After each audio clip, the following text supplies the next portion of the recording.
এক নম্বর, যদি একটা ইসলামিক সরকার আমাদের মাথার উপরে আসে এবং একটা ইসলামপন্থী রাষ্ট্র আমরা সামনে কায়েম করতে পারি, সামনে বলতে হতে পারে 5 বছর পরে, 10 বছর পরে যদি কায়েম করতে পারি ইনশাআল্লাহ, তাহলে সর্বপ্রথম আমরা পুরো দেশে সালাত কায়েম করতে পারবো। সালাত কায়েম করতে পারবো, কায়েম। আমরা এখন নামাজ পড়ি, তাই না? নামাজ কায়েম করি ব্যক্তি জীবনে, পারিবারিক জীবনে, কিন্তু আমরা জাতিগতভাবে কিন্তু নামাজ কায়েম করতে পারি না। আপনি তো চার্জ করতে পারছেন না। আমাদের মুরব্বী ওলামা একরাম অনেকে এখানে আছেন, যে কয়েক বছর আগেই মদিনায় যারা নামাজ পড়তো না, দোকান খোলা থাকতো না আমাদের সময়, তাদেরকে ধরে নিয়ে যাইতো না, গারামা দিত, গারামা জরিমানা, অনেকে তো পিটাইতো, জেলও দিত, অনেকে ওই মরুভূমিতে গিয়ে রেখে দিয়ে আসতো। হাইটা শাস্তি। মানে নামাজ যদি রাষ্ট্র চায় তাহলে জনগণকে পড়াতে পারে। রাষ্ট্র যদি চায় জনগণকে মাস্ক পড়াইতে পারে না? তো রাষ্ট্র যদি চায় তাহলে জনগণকে নামাজও পড়াইতে পারবে ইনশাআল্লাহ। আর যারা বুঝে না তাদেরকে শিখাইতে পারবে। যারা নামাজ পড়তে জানে না তাদেরকে আমরা ইসলামিক সেন্টারে পাঠাতে পারবো, তরবিয়ত দিতে পারবো, ওলামা কেরামের সহমত নিয়ে শিখাইতে পারবো, তাই না? কিন্তু আপনি এটা রাষ্ট্রীয় উদ্যোগে এখন ঢুকতে পারবেন। এটা ব্যক্তি জীবনে সীমাবদ্ধ হয়ে থাকে। তো ব্যক্তি জীবনে থাকলে তো আপনি পড়লেও কি মানে পড়লে কেউ চার্জ করার নাই, না পড়লেও কেউ চার্জ করার নাই। এটা আপনার ব্যক্তিগত বিষয়ের সাথে নিসবত হয়ে গেল। জাতিগতভাবে কিন্তু নামাজ কায়েম হলো না। কিন্তু নবী সাল্লাল্লাহু আলাইহি ওয়াসাল্লাম কি মসজিদে কোনো সাহাবী না আসলে বা আসতে না পারলে খোঁজ দিতেন না? উমর রাদিয়াল্লাহু আনহু খোঁজ দিতেন না? ওখানে কি এমন কোনো মুসলিম ছিল যিনি নামাজ পড়তেন না? এই একটা বিষয়, যেখানে আমরা কিন্তু এটা করতে এখনো পারি নাই। আপনি বলছেন 90% মুসলিমের দেশ, দেখেন 70% নামাজ পড়েন। শুধু নামাজ না, তখন আপনি চাইলে প্রাইমারি লেভেলে, প্রাইমারি স্কুলে কোরআন শিক্ষা বাধ্যতামূলক করতে পারতেন না? হাই স্কুলে আরবি ভাষা শিক্ষা বাধ্যতামূলক করতে পারতেন। কোরআনের কিছু অনুবাদ তো বাধ্যতামূলক করতে পারতেন, সিলেবাস যুক্ত করতে পারতেন। অনার্স লেভেলে গিয়ে আমাদের এই ভাইরা তখন কোরআনের তাফসির করতে পারতো, তর্জমা করতে পারতো, হাদিসের এরাব দিতে পারতো, এবারও করতে পারতো। তারা কি পারে? 95%ই পারে। মাস্টার্স লেভেলে গিয়ে তারা ইফতা দেওয়ার মতো যোগ্যতা হয়তো অর্জন করতে পারতো। আরো অনেক কিছু করা সম্ভব ছিল, কিন্তু এটা আপনি আর রাষ্ট্রীয়ভাবে এখন করতে পারছেন না। তাহলে একটা বিষয় হচ্ছে, দেখুন এক্সাম্পলটা বুঝেন। এখানে তো অনেক ফ্যাক্টরি আছেন আপনাদের এখানে। এটা দেখে মনে পড়লো উদাহরণটা, যে দেখেন ধরেন আমি একটা চাদর পরেছি, এখন এই চাদরটা ধরেন যে এক ভাই হাতে সেলাই করছে, 10 জন মিলে হাতে সেলাই করছে, 10টা চাদর উৎপন্ন হচ্ছে। আর এখানে একটা চাদর তৈরির ফ্যাক্টরি আছে, উৎপাদন কার বেশি হবে? ইসলামিক রাষ্ট্র হচ্ছে একটা ফ্যাক্টরির মতো কাজ করবে, যা ইসলাম আরো অনেক বেশি ছড়াই দিতে পারবে, যেটা ব্যক্তিগতভাবে অতটা সম্ভব হয়ে উঠবে না। দাওয়াতের মাধ্যমে ব্যক্তিগত ইসলাম হয়, মানুষ ফিরে আসে, কিন্তু বড় পরিসরে ইসলাম কায়েম। আমরা ইসলামের যত মেহনত করি, ওরা ওদের শয়তানি শক্তি দিয়ে ওইটাকে আবার দর্শক করার চেষ্টা, তাই না? আমরা ইসলাম করে মানুষকে আল্লাহর পথে ডাকার চেষ্টা করি, ওরা গান বাজাই দিল, কনসার্ট করাই দিল, পর্নোগ্রাফি চালু করে দিল, মেয়ে নাচাই দিল, আল্লাহ বিরুদ্ধে আইন 4টা-5টা চালু করে দিল, বাস আপনার মেহনত পানি পড়ে গেল, তাই না বিষয়টা? অথচ যদি আমরা এক ইসলামিক স্টেটের দিকে যেতে পারতাম, ইসলামিক রাষ্ট্র ব্যবস্থার দিকে, তাহলে ওই ক্ষমতা আমাদের হাতে থাকতো যে তারা উপরের লেভেল থেকে ইসলাম বিরোধী কোনো শক্তিকে মানে আমাদের উপর চাপিয়ে দিতে পারতেন। 1 নম্বর হচ্ছে আমরা নামাজ প্রতিষ্ঠা করতে পারতাম জাতিগতভাবে, যেটা আমরা এখন পারছি না। 2, আমরা যাকাত কায়েম করতে পারতাম, যাকাত প্রতিষ্ঠা করতে পারতাম রাষ্ট্রীয়ভাবে। এটা মুসলিমদের জন্য বলছি, নামাজ এবং যাকাতের বিষয়গুলো। অমুসলিমদেরকে নিয়ে তো আমাদের এখন এভাবে ফিকির নাই। তারা আমাদের রাষ্ট্রে থাকবে, আমরা সহ অবস্থান করব, আমরা তাদের ধর্ম পালনে কোনো বাধা দিব না, আবার আমরা তাদের ধর্ম পালনের অংশও হব না। মানে না আমি মূর্তি ভাঙতে যাব, আর না আমি মূর্তি পাহারা দিব, আর না আমি মূর্তি গড়ে দিব। তারা এরকম দিনকো বলিয়ে দিই, তোমাদের দিন তোমরা পালন করো, আমাদের দিন আমরা পালন করো। এবং তোমরা আমাদেরকে জিজিয়া দিবা। কি দিবা? এই জিজিয়া কেন দিতে হবে? কারণ এই জিজিয়ার বিনিময়ে আমরা তাদের জান, মাল, সম্পদ, সন্তান সবকিছু নিরাপত্তার দায়িত্ব নিই, যেটা মদিনা রাষ্ট্রে ছিল। এটাকে বলা হয় যে তারা ইসলামিক রাষ্ট্রের মধ্যে আমাদের জিম্মায় থাকে। ওই জিম্মা শব্দও তো এরা বুঝে না। এরা মনে করে জিম্মা মানে মনে হয় জিম্মি, হ্যাঁ তাই না? বলে না যে জিম্মি করে ফেলছে। জিম্মি মানে তো একজনকে অন্যায়ভাবে আটকে রাখা, এটাকে জিম্মি। এই দেখেন আরবি চেয়ে কত অবস্থা খারাপ আমাদের দেশে। জিম্মি আর জিম্মা এটা কি এক হইল?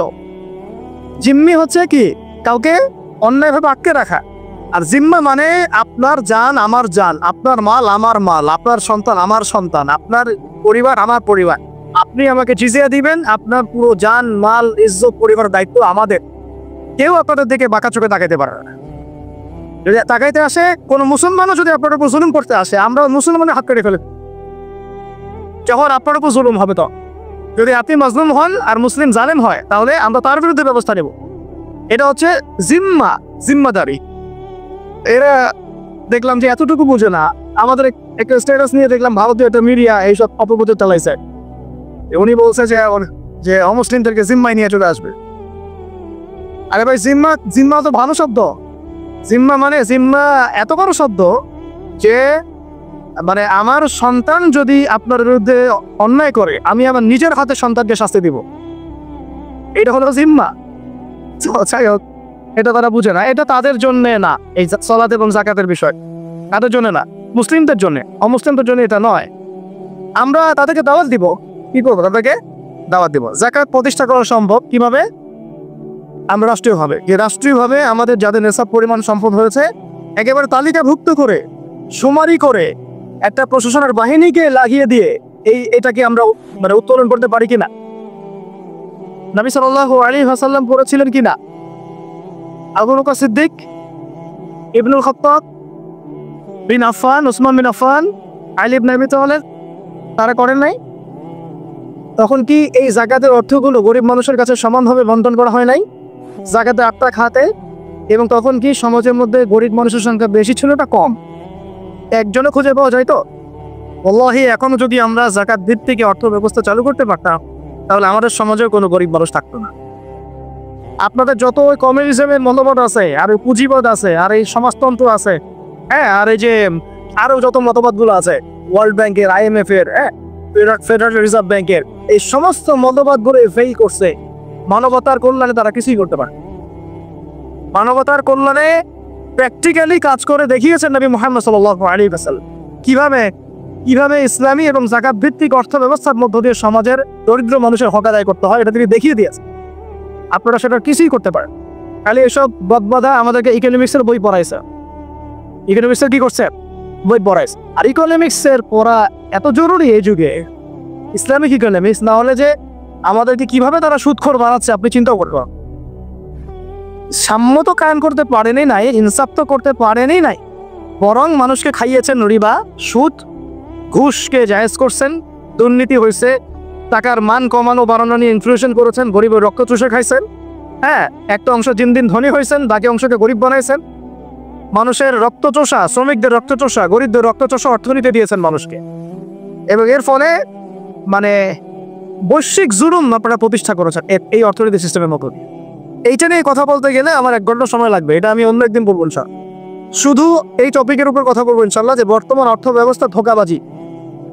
বর্তমান অর্থ ব্যবস্থার, অর্থনৈতিক সিস্টেমের ধোঁকাবাজি আপনি শুনলে আপনার চোখ কপালে চলে যাবে। আসলে যারা কম জানে ওরা ঘুমাইতে পারে শান্তিতে, যারা আসলে জানে তারা ঘুমাইতে পারে। বুঝছেন? আসলে সত্য কথা এটাই। এত ধোঁকাবাজি হয়েছে অর্থনীতির মধ্যে, এমনভাবে গরিব মানুষকে নির্যাতন করা হয়েছে, এমনভাবে রক্ত চোষা হয়েছে। আল্লাহর কসম করে বলতেছে, বাংলাদেশে বেশিরভাগ মানুষ এটার হদিসই নাই, তারা জানেই না। এবং এর পিছনে আছে ওই পশ্চিমা পরাশক্তি আর ওই ইসরায়েল এবং আমেরিকার শক্তি। এরাই কাজ করে বলছে সারা ওয়ার্ল্ড। আল্লাহ পাক আমাদেরকে বোঝার তৌফিক দান করে না। এখন এই যাকাত ভিত্তিক অর্থ ব্যবস্থা প্রতিষ্ঠা করা কিন্তু এখন ব্যক্তিগতভাবে সম্ভব নয়। ব্যক্তিগতভাবে সম্ভব, রাষ্ট্রীয়ভাবে যদি রাজনৈতিক ক্ষমতায় আমরা যেতে পারতাম ইসলামপন্থীরা, তাহলে এটা সম্ভব ছিল। 3 নাম্বার দেখুন যে আমাদের যে বাজার আছে, বাজার বলতে 2 রকম বাজার, একটা হচ্ছে আঞ্চলিক বাজার আর একটা হচ্ছে বিশ্ব বাণিজ্য। এই দুটো বাজারের মধ্যে হারাম আছে না, হারাম পণ্য আছে না, মাত্র কম দেওয়ার বিষয় আছে না, সিন্ডিকেট আছে না, থার্ড পার্টির তেলেসমাতি আছে না, এই সমস্ত বিষয়গুলোকে আমরা নিয়ন্ত্রণ করতে পারছি না।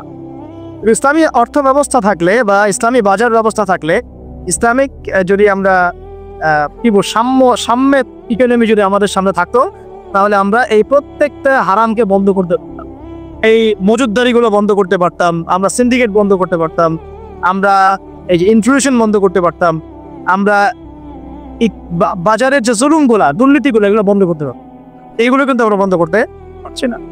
ইনস্ট্যান্ট শাস্তির আওতায় আনা সম্ভব ছিল, আমরা একা করতে পারছি না, শুধুমাত্র ইসলামিক বিধান লাভ টাকা আল্লাহ পাক আমাদের বোঝার তৌফিক দান করুন। তারপরে দেখুন 4 নম্বর হচ্ছে আমাদের পুরো অর্থ ব্যবস্থায়, এটা ভালো করে বোঝায়, পুরো অর্থ ব্যবস্থায় ইকোনমিক সিস্টেমের মধ্যে 3টা জিনিস খুব মোটা দাগে আছে। একটা হলো জুলুম, একটা হলো খেয়ানত, একটা হচ্ছে দুর্নীতি। জুলুম, খেয়ানত, দুর্নীতি, এই 3টা আমরা দূর করতে পারি নাই আমাদের অর্থ ব্যবস্থা থেকে। যদি ইসলামিক অর্থ ব্যবস্থা থাকতো, জাকাত ভিত্তিক, সাদাকা ভিত্তিক, কৃষি ভিত্তিক, শিল্প ভিত্তিক, হালাল বাণিজ্য, আঞ্চলিক এবং বৈশ্বিক, তাহলে দেখতেন ইনশাআল্লাহ সমস্ত জায়গা থেকে জুলুম, তারপরে আপনার এই খেয়ানত এবং এই দুর্নীতি একটাও স্থান পেত না। কারণ এটাতে জনগণকে আমরা তখন আল্লাহর কাছে জবাবদিহি করতে বাধ্য করতাম এবং আল্লাহ পাকের বিধান অনুযায়ী বিচার ফয়সালা করতাম। আল্লাহ পাকের বিধান অনুযায়ী বিচার ফয়সালা করা হতো, তখন তারা এই সাহসটা পেত না। 5 নম্বর হচ্ছে দেখুন যে ইসলাম বিরোধী যত মতবাদগুলো আছে, যেমন ধরেন কয়েকটা কথা তো বললাম, যেমন ইসলাম বিরোধী অনেক মতবাদ, আসলে তারা তো বুঝতে পারেন না যে কমিউনিজম একটা ইসলাম বিরোধী মতবাদ, সেকুলারিজম একটা ইসলাম বিরোধী মতবাদ। এগুলো তো পলিটিক্যাল, এর বাইরে সামাজিক অনেক ব্যাপার আছে, যেমন ইসলাম বিরোধী বিভিন্ন মতবাদ সংস্কৃতি, কাদিয়ানি মতবাদ পড়েন, তারপরে ইসাই মুসলিমদের ফিতনা, ইসলাম বিরোধী যত মতবাদ, যেমন এই কমিউনিজম বা সোকল কমিউনিজম, সোকল ডেমোক্রেসি, সোকল সেকুলারিজম, বা এই যে LGBTQ, তারপরে রিবা, কাদিয়ানি মতবাদ, এনজিওদের সুদের ফিতনা, ইসাই মুসলিমদের ফিতনা, যত ইসলাম বিরোধী মতবাদগুলো আছে এগুলোকে রাষ্ট্রীয়ভাবেই আস্তে আস্তে আস্তে মিটিয়ে ফেলা সম্ভব। কিন্তু ইসলামী রাষ্ট্র ব্যবস্থা না থাকলে এটাকে আপনি মেটাতে পারবেন না, বরং তারা সমাজে আধিপত্য বিস্তার করার চেষ্টা করবে এবং তারা ফ্লুয়েন্টলি তাদের মিশনে কাজ করতে শুরু করবে, যেটা আমরা দেখেছি তারা কাজ করছে। কাদিয়ানিদেরকে কেউ ঠেকাচ্ছে কি? ইসাই মুসলিমদের ফেতনা কি কেউ ঠেকাতে পারছি? আমরা হয়তো দাওয়াত দিতে পারছি, বুঝাতে পারছি, ওদের এলেমের এগেনস্টে আমরা আমাদের এলেম জাহির করতে পারছি, মোনাজারা হচ্ছে, কিন্তু ওদের উপর কোনো কঠোর ব্যবস্থা কিন্তু আমরা গ্রহণ করতে আছে, ওটা ব্যক্তিগতভাবে সম্ভব হচ্ছে না। কিন্তু রাষ্ট্র থাকলে আমরা পারতাম,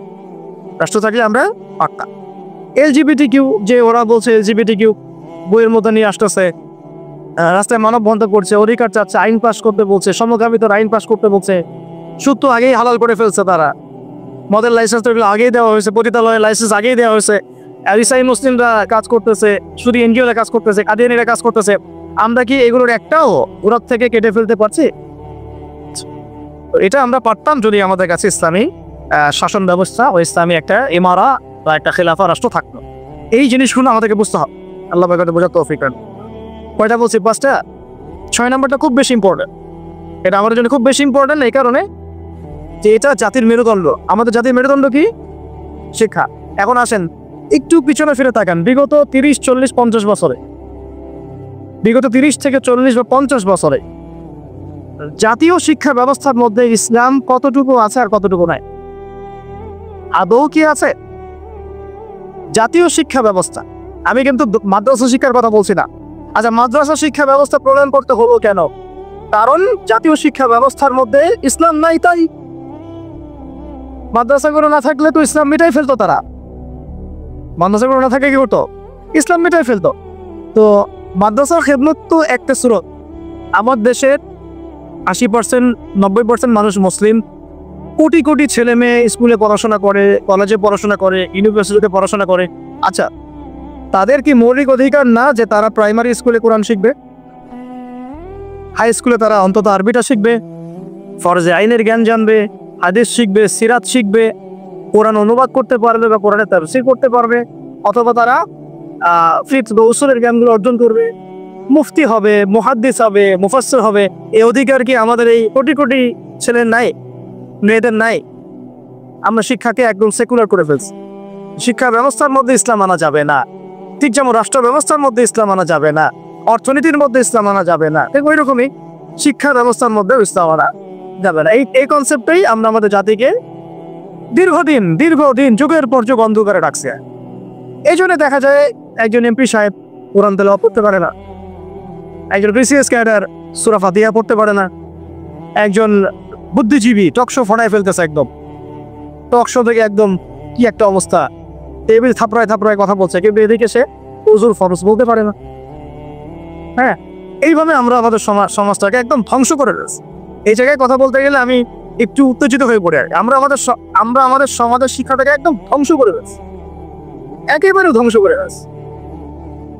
আমাদের আর্মি অফিসারদের কি এই অধিকার ছিল না যে তারা কোরআনে হাফেজ হবেন, তারা মুহাদ্দিস হতে পারবেন, মুফতি হতে পারবেন? হ্যাঁ, নবী সাল্লাল্লাহু আলাইহি ওয়াসাল্লামের যুগে যারা ফ্রন্টলাইন সোলজার, ফ্রন্টলাইন মুজাহিদ, তারা কি মুফতি ছিলেন না, মুহাদ্দিস ছিলেন না, কারি ছিলেন না, হাফেজ ছিলেন না? তাহলে আমাদের তো তারা ফ্রন্টলাইন যোদ্ধা, তাদের মধ্যে কয়জন হাফেজ, কয়জন আলেম, কয়জন কারি, কয়জন মুফতি, কয়জন মুহাদ্দিস? অথচ তাদেরকে এগুলো শিখতে দেওয়া হয় না। তারা এগুলো শিখে যদি আবার আল্লাহর পথে ফিরে আসে, তারাই যদি আবার ইসলামী রাষ্ট্রের কথা বলে। র্যাবের ভাইদের অধিকার ছিল না, পুলিশের ভাইদের অধিকার ছিল না, আমাদের বিজিবির ভাইদের অধিকার নাই? সবার অধিকার ছিল, বুদ্ধিজীবীদের, আমাদের ব্যবসায়ীদের, আমাদের এই যে আওয়াম জনগণ যারা, সবার অধিকার ছিল না? এই যে তোমরা যারা জেনারেল স্টুডেন্ট, জেনারেল লাইনের স্টুডেন্ট, তোমাদের অধিকার ছিল না? শিখতে দেওয়া হয় নাই। কিন্তু আমরা তাদেরকে মেসেজ দিতে চাই যে আপনাদের এটা শেখার পূর্ণ অধিকার আছে, এবং আপনারা যদি এগুলো শিখে আল্লাহকে চিনতে শিখেন, রাসূলকে চিনতে শিখেন, এবং ইসলামিক রাষ্ট্রের গুরুত্ব তাৎপর্য বুঝতে শিখেন, আল্লাহ পাক আপনাদেরকে এই যুগের খালিদ আর ওমর বানাই দেবে ইচ্ছা। এবং আপনারাই ইনশাল্লাহ আজকার কাল হোক আপনারাই বলবেন যে এই রাষ্ট্রটা যেন ইসলামী রাষ্ট্র হয়। যখন আপনারা দেখতে থাকবেন, বুঝতে থাকবেন যে হ্যাঁ, কত জুলুমের শিকার হচ্ছে আমরা, আর ইসলামী রাষ্ট্র না থাকার কারণে আমরা কিভাবে বঞ্চিত হয়েছি, বৈষম্যের শিকার হয়েছে, তখন আপনারা নিজেরাই ইনশাআল্লাহ তাআলা দাওয়াত এবং জিহাদের মধ্য দিয়ে এই বাংলার মধ্যেই আপনারা ইসলামী রাষ্ট্র কায়েম করবেন ইনশাআল্লাহ। আমরা দোয়া করি যেন আমাদের এই ভাইদেরকে আল্লাহ হেদায়েত দেন। ঠিক আছে, এখন এই শিক্ষা ব্যবস্থার সংস্কার ব্যক্তিগতভাবে কি সম্ভব? ব্যক্তিগতভাবে আপনি হয়তো একটা স্কুল করলেন, আমি বললাম যে আমি একটা প্রতিষ্ঠান করেছি, আপনি একটা মাদ্রাসা করেছেন, উনি একটা মক্তব করেছেন, উনি একটা স্কুল করেছেন, কলেজ করেছেন, এই পর্যায়ে পড়তে থাকে। তারপরেও এইখানে তো কিছুটা খেদমত করার সুযোগ আমাদের আছে, বাকি ক্ষেত্রগুলো তো একেবারেই বন্ধ করে দিয়েছে, তাই না? আর একটু ভেবে দেখেন, একটু চোখ বন্ধ করে ভেবে দেখেন, যদি ইসলামী রাষ্ট্র ব্যবস্থা থাকতো, ইসলামিক গভর্নমেন্ট থাকতো, তাহলে কত চমৎকার শিক্ষা ব্যবস্থা থাকতো, কত চমৎকার হতো প্রাইমারি স্কুলগুলো, প্রত্যেকটা প্রাইমারি স্কুল হয়ে যেত একটা মাদ্রাসার মতো, কত সুন্দর হতো আমাদের হাই স্কুলগুলো, আমাদের ইউনিভার্সিটিগুলো। থাকতো না কোনো ফ্রি মিক্সিং, থাকতো না কোনো নারী পুরুষের অবাধ মেলামেশা, থাকতো না কোনো অপরাজনীতি, থাকতো না কোনো জুলুম, আবরারকে এভাবে বিদায় হত্যা করার সুযোগ হতো না কাম, হ্যাঁ হতো? থাকতো না কোনো, আর কি বলবো, হ্যাঁ, বেপরদামি, বেহায়ামি, এগুলো থাকতো না। আল্লাহ পাক আমাদেরকে ইসলামী শিক্ষা ব্যবস্থার দিকে, যাদিকে নিয়ে যাওয়ার তৌফিক দান করুন। আর এটা না থাকলে কি হবে? না থাকলে দিন বিবর্জিত শিক্ষা ব্যবস্থা চালু করা হবে, যেটা চালু করা হয়েছে। 7 নম্বর হচ্ছে, যদি আমরা ইসলামিক রাষ্ট্র গঠন করতে পারতাম, তাহলে ব্যাপকভাবে মসজিদ, মাদ্রাসা, ইসলামিক সেন্টার, হ্যাঁ, তারপরে ইসলামিক বিশ্ববিদ্যালয়, একদম আল আজহারের মতো, মদিনা বিশ্ববিদ্যালয়ের মতো, দারুল উলুম দেওবন্দের আদলে অনেক বড় বড় প্রতিষ্ঠান আমরা দেশের মধ্যে করতে পারতাম। বাইরের কান্ট্রিগুলো থেকে স্টুডেন্টরা এসে আমার দেশে পড়াশোনা, কিন্তু এটা কি আমরা কিন্তু করতে পারি না। বরং উল্টা দেখবেন, যদি এটা না থাকে তাহলে কি হচ্ছে, ব্যক্তিগত পর্যায়ে আপনাকে কাজ করতে হবে। এছাড়া বরং আমরা এমন একটা অবস্থা চলে যাবো যে অন্যের কাছে হাত পাততে হবে আমাদেরকে একটা প্রতিষ্ঠান করার জন্য। আর রাষ্ট্র থাকলে রাষ্ট্রের দায়িত্ব নিত, টিচারদের বেতন দিবে রাষ্ট্র, ওস্তাদদের বেতন দিবে রাষ্ট্র, ইমাম সাহেবদের বেতন দিবে রাষ্ট্র, তাদেরকে গাড়ি দেওয়া হবে, তাদেরকে ফ্ল্যাট দেওয়া হবে, তাদের তো অধিকার আছে, তাদেরকে রেশন দেওয়া হবে, তাদেরকে দেশের সম্পদ হিসেবে গড়ে তোলা, এবং জাতির আকীদা আমলের সংস্কারের জন্য তাদেরকে রাষ্ট্র কাজে লাগাবে। বরং রাষ্ট্র একটা গঠনমূলক সিলেবাস প্রণয়ন করবে, যেটা পড়লে সবার মধ্যে যে মিসকনসেপশনস গুলো দূর হয়ে যাবে। সম্ভব ছিল? হয় নাই। আচ্ছা, এরপরে আসেন 8 নম্বর হচ্ছে যে আমাদের দেশের একটা অন্যতম গুরুত্বপূর্ণ ক্ষেত্র হচ্ছে কৃষি এবং শিল্প, না? কৃষি এবং শিল্প। তো কৃষি এবং শিল্পের মধ্যে দুর্নীতি হয় নাই? কম না বেশি? এই দুইটা সেক্টর এত বেশি গুরুত্বপূর্ণ, যেটা রাষ্ট্রের অর্থনীতি গড়ার মূল কারিগর বলা যায়। এই কৃষি এবং শিল্পের সমস্ত দুর্নীতিকে বন্ধ করা সম্ভব ছিল যদি ইসলামী রাষ্ট্র ব্যবস্থা থাকতো, যেটা আমরা করতে পারি নাই। কৃষক ভাইদেরকে অধিকার দেওয়া হয় না। যে পণ্যের দাম এখানে 100 টাকা, দেখবেন সেই বেচারা বিক্রি করছে 10 টাকায়। কৃষকের সাথে সরাসরি সরকারের সম্পর্ক নাই, মাঝখানে বহু থার্ড পার্টি আছে, আর ওদের উপর জুলুম হচ্ছে না। শ্রমিকের আপনি গার্মেন্টসের বেতন দিচ্ছেন 10,000 টাকা, 12,000 টাকা, এই পণ্যগুলোকে এক্সপোর্ট করে তারা কোটি কোটি টাকার বিজনেস করছে। তাদের এবং রাষ্ট্রের মাঝখানে একটা কি আছে, মধ্যস্থতা করার একটা মাঝখানে থার্ড পার্টি আছে। মাঝখানে অনেক টাকা পয়সা গায়ে উঠে যাচ্ছে, একবার উপরে। এর উপরে যাচ্ছে না, যাচ্ছে কানাডায়, সুইজারল্যান্ডে, সুইস ব্যাংকে, অমুক জায়গায় অমুক জায়গায়। তো এই যে গরিবের রক্তচোষা অর্থনীতি, এটা বন্ধ করা যেত যদি আমরা ইসলামী রাষ্ট্র ব্যবস্থা প্রণয়ন করতে পারি। কি লম্বা হয়ে যাচ্ছে নাকি? আচ্ছা, 25টা পয়েন্ট বলবো আপনাদের, ইনশাআল্লাহ। কয়েকটা আজকের মতো 25টা, আরো আছে। যখন কিতাব আসবে ইনশাল্লাহ তখন আরো 50টা 100টা পাবেন। কয়টা বলছি? 8টা। 8টা না, 9 নম্বর লিখেন। 9 নম্বর হচ্ছে যাবতীয় অপসংস্কৃতিকে রুখে দেওয়া সম্ভব ছিল। যেমন স্টার জলসা, জি বাংলা, পরকীয়া শেখানো হয়, জেনা শেখানো হয়, মদ খাওয়া শেখানো হয়, তারপরে ওই যে গুন্ডা মাস্তানি করাকে হিরো রোল দেওয়া হয়, আর আমাদের ছেলে পেলে ওইটাকে ফলো করে। সমকামিতাকে প্রমোট করা হচ্ছে, এলজিবিটিকে প্রমোট করা হচ্ছে, এখন তো ট্রান্সজেন্ডারকে প্রমোট করা হচ্ছে। এই জিনিসগুলোকে এবং কোন সাইটগুলা এগুলোকে বন্ধ করা সম্ভব ছিল রাষ্ট্রীয় উদ্যোগে, কিন্তু আপনি ব্যক্তিগত উদ্যোগে এটা করতে পারবেন না। আচ্ছা, 9 নম্বর হচ্ছে এটা কত, 10 নম্বর হচ্ছে এটা খুব গুরুত্বপূর্ণ, খুবই গুরুত্বপূর্ণ। সেটা হচ্ছে ইসলামী রাষ্ট্র ব্যবস্থা যদি না থাকে, তাহলে এই যে অনলাইন এবং অফলাইনে যত প্রিন্ট এবং ইলেকট্রনিক মিডিয়া আছে, এদের মিথ্যাচার আপনি বন্ধ করতে পারবেন, এদের ইসলাম বিদ্বেষ আপনি বন্ধ করতে পারবেন না, এদের শয়তানি আপনি বন্ধ করতে পারবেন। ওই প্রথম আলোর সামনে গিয়ে আপনি গরু জবাই করেন না, যাই করেন, ওর কিছুই যায় আসবেন, কিছু যায় আসবে না। ছেলে মানুষই হবে একটা, ওর কিছু যায় আসবে? শয়তানের এগুলোতে কিছু যায় আসে না। তো যদি ইসলামী রাষ্ট্র ব্যবস্থা আপনার হাতে থাকতো, তাহলে আপনি আইন প্রণয়ন করে হোক, নীতি নির্ধারণ করে হোক এবং আইনের সুশাসন নিশ্চিত করে হোক, ইসলামের স্বার্থকে সর্বোচ্চ অগ্রাধিকার দিয়ে আপনি এগুলোকে নিয়ন্ত্রণ করতে। ইসলামের শাস্তি এগুলাই, ইসলামের শাস্তি এগুলা, দররা, বেত্রাঘাত, আটকাটে ফেলা, তাই না? রজম করা। এই জন্য এই ভয়ে তো বহু মানুষ চায় না যে ইসলামী রাষ্ট্র হোক। বহু মানুষ এই কারণে ইসলামী রাষ্ট্র চায় না যে ইসলামী রাষ্ট্র ব্যবস্থা আসলে পরে তাদের ব্যক্তি জীবনের গুনাহ তারা করতে পারবে না। কারণ ব্যক্তি জীবনে জেনা করে, ও তো চাইবে না ইসলামী রাষ্ট্র আসুক। ব্যক্তি জীবনে মদ খায়, ও তো চাইবে না যে মদ, আরে বাপরে বাপ, ইসলামী রাষ্ট্র আসতে তো 80টা বেত্রাঘাত করবে হয়, তাই না? ইসলামী রাষ্ট্র আসতে তো পরকীয়া করতে পারবে না। তখন তো আপনি ধরেন যে খোলা জেলায় বা উন্নত কনসার্ট আপনি করতে পারবেন, আপনি শুনলে বাসায় শুনবেন, ব্যক্তিগতভাবে গপ করবেন, জনগণকে পাপি করতে পারবেন, তাই না? ইসলামী রাষ্ট্র আসলে অনেকের অনেক সমস্যা আছে, ওই সমস্যাগুলোর কারণে তারা আবার চায় না যে ইসলামী রাষ্ট্র আসুক। তো যাই হোক, চাক আর না চাক, একটা কথা বলে দেই, অনলাইনে দিবি অনলাইন, মানে কেউ চাক আর না চাক, কেউ চাক বা নাই বা চাক, আজ হোক আর কাল হোক, এই বাংলাদেশের বুকে ইসলামী রাষ্ট্র কায়েম হবেই হবে। ঠিক, কেউ এটাকে বদলাইতে পারবে না। কেন পারবে না বলে? কেন পারবে না? কারণ নবী সাল্লাল্লাহু আলাইহি ওয়াসাল্লাম ভবিষ্যৎবাণী করেছেন যে একটা কাঁচা বাড়ি বাদ থাকবে না, একটা পাকা বাড়ি বাদ থাকবে না, যেখানে আল্লাহ পাক তার তাওহীদের কালিমা লা ইলাহা ইল্লাল্লাহ মুহাম্মাদুর রাসূলুল্লাহকে প্রবেশ করাবেন না। ওরা যে বলছেন অখণ্ড ভারত হবে, হ্যাঁ অখণ্ড ভারত হবে ঠিকই, তবে সেটা হবে কিসের? ইসলামের এবং তাওহীদের কালিমা লা ইলাহা ইল্লাল্লাহ মুহাম্মাদুর রাসূলুল্লাহ। অপেক্ষা করতে থাকো তোমরা, অপেক্ষা করতে থাকো, ফান্তাজিরু ওয়া ইন্না মাআকুম মিনাল মুনতাজিরিন। কোনো সমস্যা নাই, কিন্তু এটা হবেই হবে এটা। আর যে কথাটা আল্লাহ নবীজি মুখ দিয়ে বলেছেন, জেরুজালেম মুক্ত হবে এবং জেরুজালেম থেকে ঈসা আলাইহিস সালাম কি করবেন? 40 বছর এই বিশ্বকে শাসন করবে, কারো ক্ষমতা নাই এটাকে ঠেকায়, এটাকে বদলাই দিবে, এই ক্ষমতা নাই আছে, আর না আমেরিকার আছে, আর না পশ্চিমা সভ্যতার আছে, আর না আমাদের এই গোমূত্র ফরমতিদের আছে। ওদেরও এরা তো গোমূত্র খাও, এরা কি কর? যারা গরুর পেশাব পান করে ওদের মাথায় কি থাকে? তো যখন ওগুলোকে নেশা মাথায় ওঠে আর কি, তখন হেরাম দেখায়। বুঝতে পারছেন কথা? যাই হোক, আমরা দোয়া করি আল্লাহ পাক তাদেরকে হেদায়েত দান করে। আবু জাহেলের জন্য তো দোয়া করা হয়েছিল না?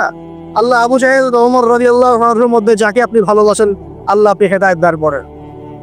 এমন হতেই পারে যে তাদের বহু মানুষ ইসলামের সৌন্দর্য দেখে আমাদের দিনে ইনশাআল্লাহ দীক্ষিত হবেন। এটা হতেই পারে। ইজ্জ আজিজ আও কুল্লি যালিল, একটা হাদিসে আছে যে সম্মানের ঘরে সম্মানের সাথে ঢুকবে, অসম্মানের ঘরে একবার অপদস্থ করে ইসলাম ঢুকবে ইনশাআল্লাহ।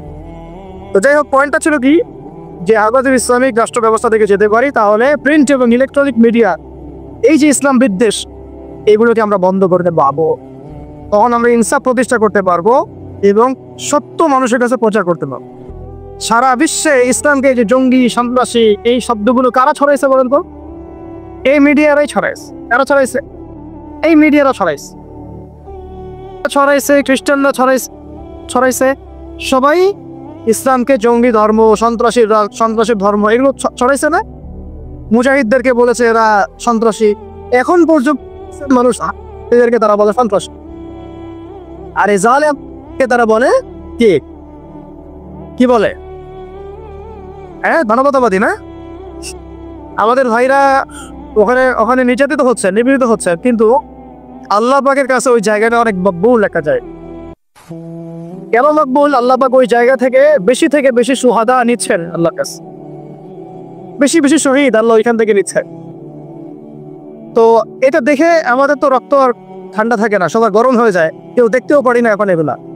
কিন্তু আমাদের হাত বাঁধা, আপনি কিছু করতে পারছেন না। কেন কিছু করতে পারছেন না? কারণ আমাদের হাতে করে ইসলামের রাষ্ট্র তাই। ব্যক্তিগতভাবে আপনি সেখানে কিছু করতে পারবেন না, কিন্তু ইসলামিক রাষ্ট্র ব্যবস্থা থাকলে আমরা আমাদের ভাইদের পাশে দাঁড়াতে পারতাম, আমরা মাজলুমদের পাশে দাঁড়াতে পারতাম, অথবা অন্তত পক্ষে আমরা জাতিসংঘকে চাপ দিতে পারতাম না? অথবা আমরা ইউনাইটেড একটা মুসলিম কমিউনিটি করতে পারতাম পুরো বিশ্বের শক্তিশালী মুসলিম রাষ্ট্রগুলো নিয়ে। তখন দেখতাম যে ওরা কোথায় পালানোর রাস্তা খুঁজে পায়। কিন্তু আমরা কিন্তু এটা করতে পারছি না। বরং ওরা করেছে নেটোর মাধ্যমে, ওরা ঐক্যবদ্ধ জোট করে আমাদেরকে ভয় দেখাচ্ছে। তো এই জন্য অনেক কারণ আছে ভাই। এই কারণগুলো আমাদেরকে একটা দিকেই এখন নিসবত করছে যে আমাদের একটা মুসলিমদের একটা ইসলামপন্থী রাষ্ট্র দরকার, ইসলামপন্থী সরকার দরকার। আদারওয়াইজ আমরা বিশ্বের বুকে স্বাধীন হতে পারবো না। এমনকি আমরা আমাদের মজলুম ভাইদেরকে সাহায্য করতে পারছি। আল্লাহ আমাদেরকে বোঝার তৌফিক দান। আচ্ছা, 10 নম্বর হচ্ছে 10 না 11 হচ্ছে সমস্ত সামাজিক অশ্লীলতা, যেমন বেপরদামি, কিশোর গ্যাং, মাদকের আকড়া, জুয়ার আকড়া, এগুলোকে আপনি বন্ধ করতে পারবেন না যদি ইসলামিক রাষ্ট্র ব্যবস্থা না থাকে। 13 নম্বর হচ্ছে আইনের সুশাসন বলে একটা শব্দ শুনি আমরা। এটা গদবাদ একটা শব্দই থাকে, এর আসলে বাস্তব খুব একটা প্রয়োগ হয় না। বরং আমরা দেখেছি আইনকে হাতিয়ার করে নিয়ে মানুষ রাজনীতি করেছে, ব্যক্তি আক্রোশ ঝেড়েছে এবং ব্যক্তির স্বার্থ চরিতার্থ করেছে, দলের স্বার্থ উদ্ধার করেছে, তাই না? ওলামায়ে কেরামরা কি অপরাধ করেছিলেন শাপলা চত্বরে যে তাদের সবার উপরে 10টা 5টা করে নাগরিক হবে? বলেন, যারা মারলো তাদের বিরুদ্ধে মামলা হলো না, যারা মরলো তাদের বিরুদ্ধে মামলা হলো। তারা কি অপরাধ করেছিলেন? এখনো বহু ওলামায়ে কেরাম 5টা 6টা 10টা করে মামলা নিয়ে কাঁধে নিয়ে ঘুরছেন না? তাহলে আইনের সুশাসন কি এখানে হয়েছে? নিশ্চিত। এখন পর্যন্ত এই পরিবর্তিত সরকার বলছেন এখন পর্যন্ত এগুলোকে উইথড্র করা হয় নাই, এখন পর্যন্ত মামলাগুলো থেকে উইথড্র করা হয় নাই, এখন পর্যন্ত বহু গুম হওয়া মানুষকে উদ্ধার করা হয় নাই। আর আমরা জানি তারা কি পরিমাণ কষ্টে আছে। আমরা গেস করতে পাই যে তারা কি পরিমাণ কষ্টে আছে। এটা তো আপনি গেস করতে পারবেন না, কারণ আপনার সে অভিজ্ঞতা নাই, সমুদ্র দেখেন নাই, আপনি বুঝবেন কিভাবে এর গভীরতা কেমন। সেখানে একদিন মনে হবে 1 বছরের সময়, একদিন মনে হবে কি 1 বছরের সময়। আবার বহু মানুষ ভেতরে এখনো আছে যারা মাজলুম, নির্যাতিত, নিপীড়িত, এখনো ওদেরকে বের করা হয় না। এখনো বহু মানুষের ঘরে মিথ্যা মামলা চলছে, বহু ওলামায়ে কেরাম মামলা নিয়ে ঢুকছে। আর মামলা এমনভাবে দিয়ে রাখে যে সকালবেলা আপনি হাজিরা দিবেন ঢাকায়, একেবারে আবার দেখা যাবে কালকে আবার হাজিরা দেওয়া লাগবে রাজশাহীতে, তারপরে হাজিরা দেওয়া লাগবে চট্টগ্রামে। এইভাবে তারা হ্যারাস করছেন। আর 4টা 5টা মামলা কার উপর থাকলে তার আর কোনো হ্যারাসমেন্টের প্রয়োজন নাই। এটাই তার সারা জীবন বিশেষ করে তার জমি জমা বাড়ি গাড়ি বিক্রি করেও সে ওখান থেকে বেরোতে পারবে। এদিকে আইনের সুশাসন নিশ্চিত হয়েছে।